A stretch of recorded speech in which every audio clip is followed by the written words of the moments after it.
Hey, what's going on, guys? Kalamazi here, and a few hours ago, Blizzard announced a handful of changes that are coming to Warlock and a few other classes as well. And tomorrow, or I guess today, depending when you're watching this, November 1st, the maintenance is coming in for Dragonflight pre-patch.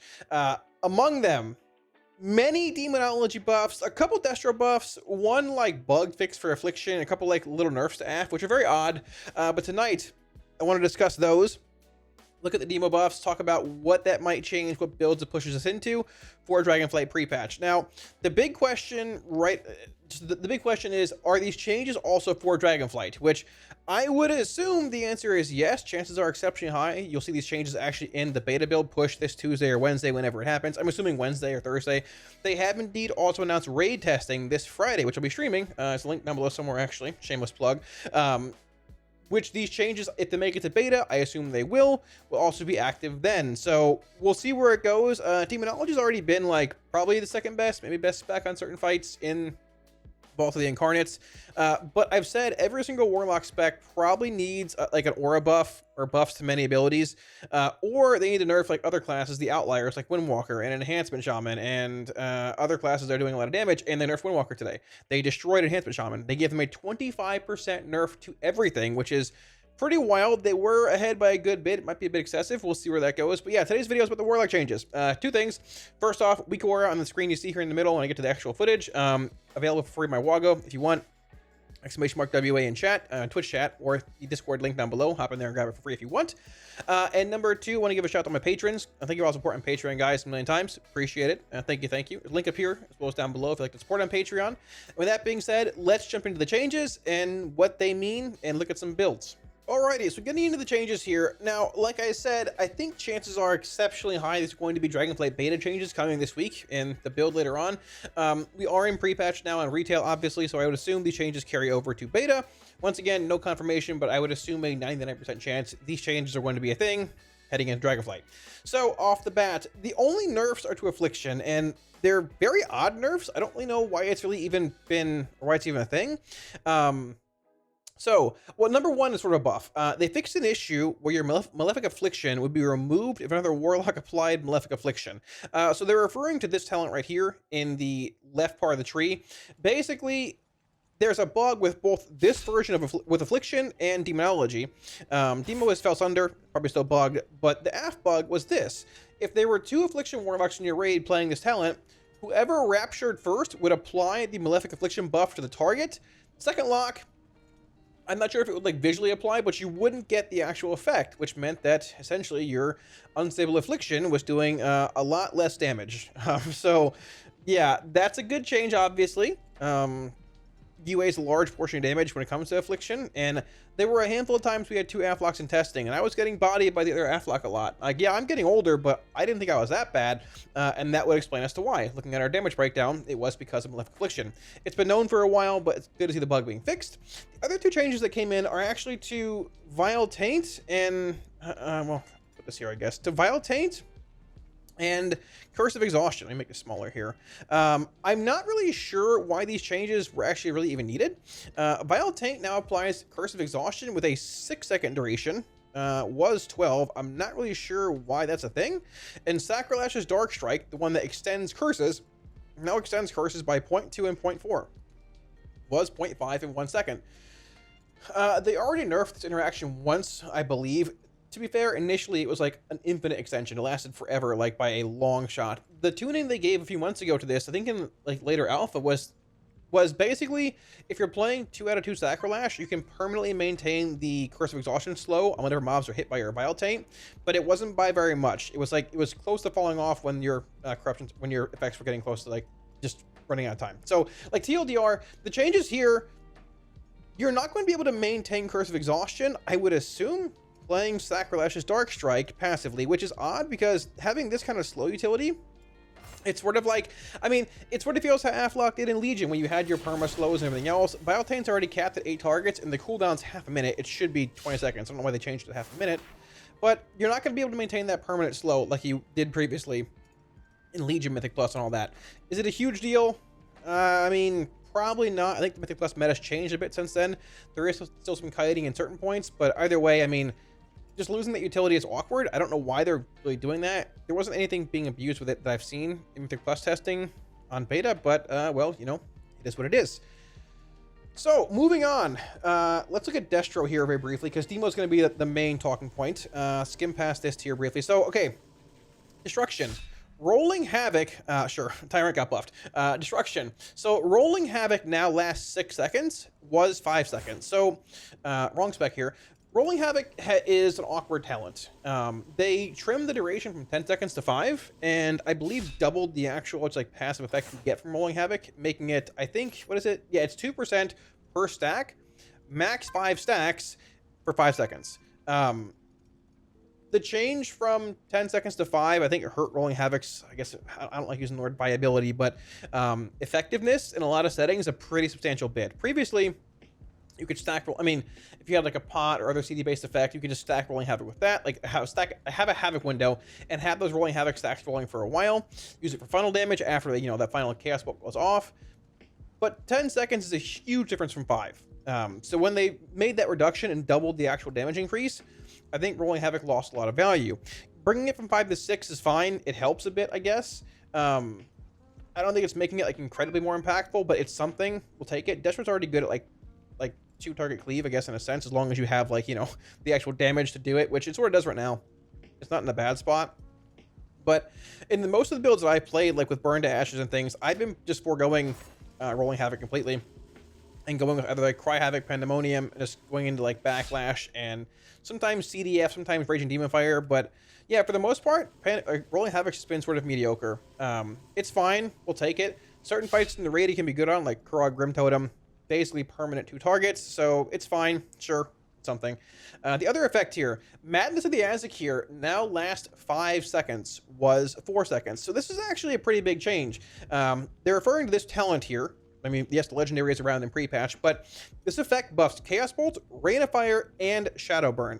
Now, there are theoretically some like weird haste breakpoints, which are too complicated with like lag and spell queuing and all that stuff, where you can theoretically cast like a Chaos Bolt, an Incinerate, and then a Chaos Bolt without having Madness fall. Because the way Madness works is that when I cast a Chaos Bolt here, for example, Madness checks, like, so let's say, for example, the buff will be right here. I'll cast the Bolt. It's here, actually. So I'll get the cast time reduction if I cast one now, but Madness checks for the damage increase from the actual effect. We can use the legendary, it's fine. When the spell, upon spell resolution. So the effect has to be active for the actual haste amp, and then it has to be active as well when the spell finishes being cast to get the Chaos Bolt damage amp. If the effect is active, like, let's say, for example, let's say we're casting 2 bolts or whatever. I cast a bolt right now, I do whatever, I start casting a bolt like roughly right about now. There's haste amp, but I lose the damage part because the cast finished after the effect fell. So this change, depending on haste levels and everything else, whether you have backlash or backdraft stacks or whatever, will make it actually a good bit easier to go sequence-wise, something like just straight up like Chaos Bolt, potentially Incinerate into a Chaos Bolt. So, for example, let's say we're in combat here. The big thing, I'll build the 4 shards, like I said. Once again, depending on your haste and everything else, you now most likely will be able to go, let's say, Chaos Bolt, without any stacks here, throw an Incinerate in, and then Chaos Bolt, and see how I have like 0.5 seconds left here? I'll have much less haste in early Dragonflight than I do now, being what, 33%, something like that, 39%, for example. But you'll also have 1.6 seconds to finish that Chaos Bolt cast and not 0.6. So it's actually a decent bit of a, I wouldn't use the word buff necessarily, but it's certainly a change. It'll change the Madness rotation for Destro a bit. It'll allow, like, theoretically, like, casting a bolt at 3.8 shards, going into an Incinerate and casting another bolt, instead of having to build the 4 shards and going like bolt, or, you know, it'll change the sequencing up a bit, and it makes Burn to Ashes play a little bit easier as well, a little bit better, because at times you just overcap on Burn to Ashes stacks by casting a million bolts, and there's not much you can really do about it. So nice change overall. Not really a big damage buff or anything, but it makes the playstyle less demanding and more user friendly, I'd say. The biggest changes, however, come to Demonology, and there are a lot of them. So we'll go down the list here one at a time. Implosion damage increased by 25%. Bioscourge bombers increased by 20%. And the Gul'dan increased by 35%. Guillotine's fell explosion damage increased by 25%. Guillotine's fell explosion radius is now 8 yards. It's doubled, which is great. Was 4 yards. Vile Fiend increased by 20. Grimoire Felguard increased by 20. Anilian Training now increased the damage to Felguard by 20. I think this was 20, and they nerfed it to 10 recently. I could be wrong. It was 20 at some point, I think, most likely. But this is actually a big buff to Felguard, because keep in mind, Demonic Strength has been bugged since day one of Alpha. What else do we have? Wild, and this is the cool part here too. So Wild Imps now have a 15/30% chance to become an Imp Gang boss, which is right here. This talent is very cool. It's reminiscent of our 2-piece from Sepulchre, giving you the larger imps, but it felt incredibly underwhelming because it was a very small chance to summon one. They dealt 20% more damage, but imps don't really do a whole lot in the first place. And like they would, you know, I guess theoretically give you, you know, another imp when imploded and everything else. But it just felt really subpar, although thematically it was very, very cool. Now it has a much higher chance. I would assume it ranked 2 out of 2. Actually, no, this is even rank 1. It's going to be 30%. It's 30. Wait, it's 30%. Yeah, at 2 out of 2, it's gonna be 30 and 60%. Is that right? Okay. Well, we're learning as we go here. That's insane. So on top of that, Imp Gang bosses, the larger imps, now deal 50% increased damage. Was 20%. So the Pit Lord from Gul'dan's Ambition, being this, also they increased the damage by 25%. They didn't see the clip apparently of getting PI. I'm memeing, by the way. For what it's worth, the PI Pit Lord clip and me getting PI and lusting is very cool, but that scenario will really never ever happen. So it could use a bit of a buff here and there. And finally, Demonic Tyrant's Demon Fire damage has been buffed by 10%. So this buff here, similar to the one we had previously, this affects both Reign of Tyranny and Wilfrid's. It might be like an 11 to 12% damage increase for Reign of Tyranny Tyrants, I guess, like on the raw Demon Fire damage. But the thing is, like, Wilfrid's or Grand Warlock's design also gives you just a faster Tyrant, so you're getting more in. So theoretically, it buffs both. Tyrant's still probably hitting like a wet noodle. It's something. Once again, they've recognized that Tyrant is still not doing enough damage, so it's a step in the right direction. I think the biggest buffs here are right here, though. Like, Imp Gang boss is going to do a lot of damage. Let's say theoretically here, so I have to put this down for a second here. Let's say theoretically we're building like a single target build around Imp Gang boss, right? So we want to grab probably most of this stuff here. We grab this, you'll skip this for the conduit and pre-patch. We're grabbing Vile Fiend, because that was buffed. We're grabbing this, obviously. Grabbing Vile Fiend, because that was buffed. We're grabbing Fel and Steel. We're grabbing from the Shadows. We're grabbing Grimoire Felguard, probably Fel Might, Fel Sunder, Demonic Meteor, Demonic Calling. This is a conduit and pre-patch. Once again, you can skip it if you want. Shadow's Bite into Dread Calling. Then we're going into our third dog. You can go Imp Gang boss here if you want. Theoretically, you could even pull a point from, let's say, Demonic Calling, have a full 5 capstone points, and go like full Tyrant Empowerment and play Anilian Training, which this will give you a much beefier version of what the pet zoo build of Demonology is currently in pre-patch. Now, we have 5 more talents as well, FYI, when we get to max level in Dragonflight, which those builds are out there already. If these changes make it to beta, I assume they will. We'll look at those builds more in a few days. But I think that, like, I think one of the bigger issues with Demonology right now is that people think it has to be built around Tyrant doing damage. They're so used to decon conditioning and just Tyrant 1 minute cooldown, massive damage. And yes, that is a very good damage profile and a minute cooldown. Very strong to have it in a raid setting, in a Mythic Plus setting. Wherever you go, having a strong 1 minute cooldown with not a whole lot of ramp or setup time, being 10-ish seconds, and having a pretty forgiving setup time as well. Currently with our, I guess in the past with our 2-piece, 4-piece, felt really good.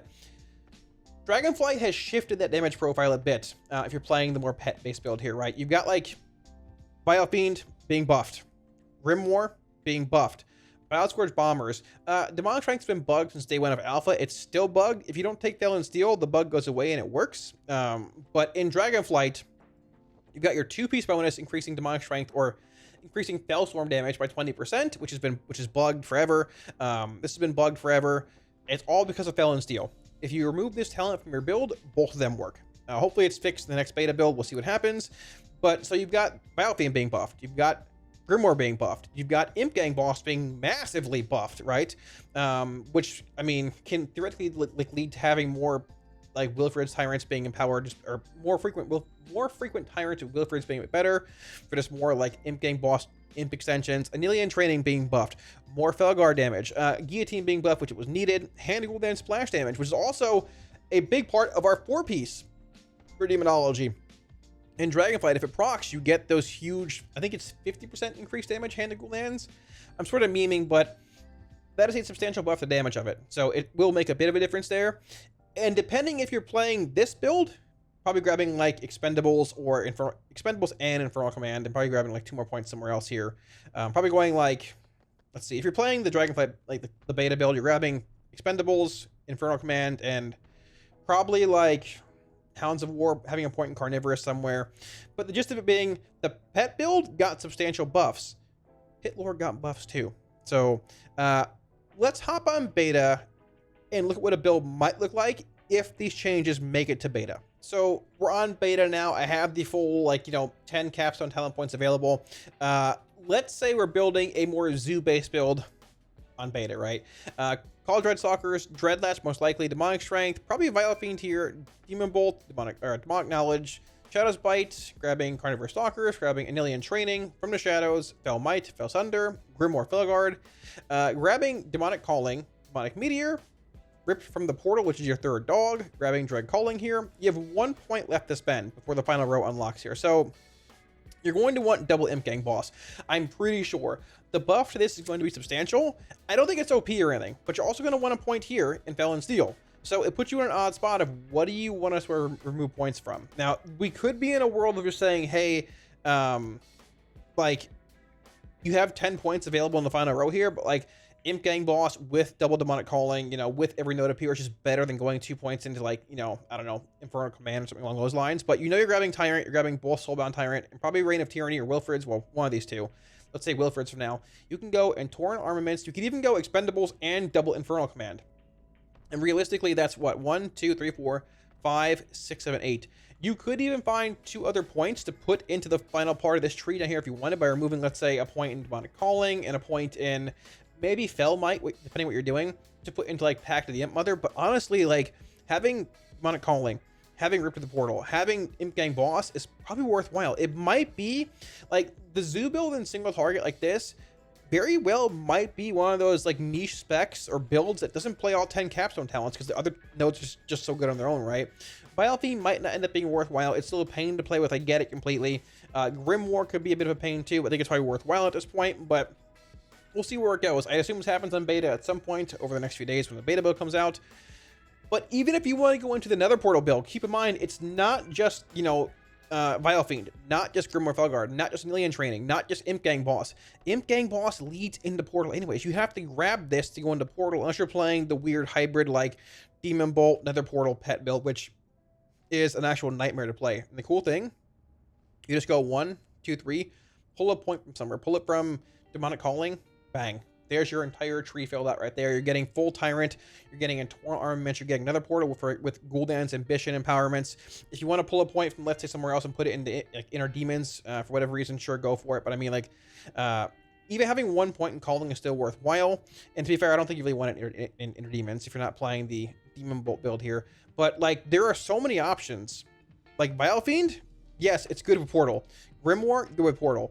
But even with these buffs on their own, you can put a Vile Fiend in every single Tyrant with Wilfred's, with Grand Warlock's design. This is going to be a terrible rename. Every other Tyrant has a big Felguard in it, right? So it's not just raw buffs to like Vile Fiend or just buffs to Grimoire. These talents are already being played in the Portal build. So Portal build theoretically got buffed a good bit too, right? It's Grimoire, it's Vile Fiend, it's Gul'dan's Ambition, it's in Torrent Armaments. Keep in mind, this has been bugged since day one. It's still bugged right now, to this exact moment. Imp Gang Boss has been basically irrelevant. The damage is actually relevant now. So we'll see where it goes. I don't know what's going to happen with Bombers versus Strength. I assume Strength is better in single target. We'll see where it goes. But while it might not seem, oh, and basic tyrant damage too. While it might not seem like these buffs are incredibly impactful, I think when you look at them all in one build and like how they just all work together, how they all flow together, and how they're all just like, you know, they might not all seem incredibly impactful because Vile Fiend, whatever, Grimoire buffs. But when you look at all of them in one shell, there's a lot of buffs here. And taking into consideration Windwalker nerfs, enhanced nerfs, the outlying classes that were doing a lot of damage all got nerfed substantially today. Demonology could very well be in a pretty good spot with these buffs. So yeah, thanks for watching, guys. I hope the video helped answer some questions you might have had about the Demonology. I guess every spec being buffed today, even like the weird Affliction changes, the Vile Taint and all that. Like, that was a nerf, but Malefic Affliction change is sort of a buff to the Warlock changes this evening. Now, like I said 4 times, I would assume these changes do make it to beta, probably in this week's build. Maybe a few more changes along the way as well to beta, depending on what's going on. But even if it's just pre-patch stuff, which it probably isn't, Demonology's been pretty bad in pre-patch. It is like substantially behind Affliction and Destruction, even way behind AF after the Necrolord bug fixes. So it's certainly worthwhile. It's needed. And it is cool to see with raid testing being on Friday, Blizzard looking at, hey, we should buff some of these abilities and nerf some classes that are pretty strong. Because we've had testing, actually every single testing of every boss has been with a bug Demonic Strength and a bug Doom. So we'll see. It might be 2 bosses on Friday, which are actually both good Warlock bosses. So, you know, hopefully we got to sandbag a little bit, but we'll see where it goes. I'm expecting some pretty big changes in the actual like power rankings for classes shifting, both in the Incarnates and Dragonflight Mythic Plus. So let me know what you guys think of these changes down below in the comment section. If I missed anything in the video, put it down there as well. I will be sure to get back to you. Any weak wars or add-ons you saw, links down below in my Discord and my Twitter, or Twitch, Twitter as well, theoretically, but in Discord and on Twitch, put !WA in chat or in the Discord, and there'll be a link to the logo. I have updated the Central Week Aura for both pre-patch as well as Dragonflight, and there are some other updated add-ons as well, if you guys are looking for those. So, all that being said, I want to give one huge shout out to my patrons as well before we end the video. Thank you guys a million times for all the support on Patreon. I really appreciate it. Thank you so much, guys. Yeah, if you're looking at supporting on Patreon, it should be a link up here as well as down below. Thank you a million times, guys. Seriously, really, truly appreciate it. Dragonflight is less than a month away. I am pumped. It's cool to see class tuning coming in now and not having to wait till the final day for things to actually be a thing. Yeah, Demo could be good in single target. The Bombers buffs, the Implosion buffs, the Hand of Gul'dan buffs, the Guillotine buffs, like, I think Demo was fine. Demo was fine after the Guillotine changes, like the quadratic scaling bug and all that. But it felt like it was lacking a bit after the dog nerfs came in. Like, they didn't buff everything else. Like, they nerfed dogs. I should have said nerfs, sorry. The dogs nerf. They nerfed dogs. They didn't buff other spells to compensate for that. But this feels like the compensation for dog nerfs. So, we'll see where it goes. All that being said, be sure to hit the like and sub buttons below. It helps out a ton, guys. Thanks for watching, and I'll catch you all again soon on stream. Peace.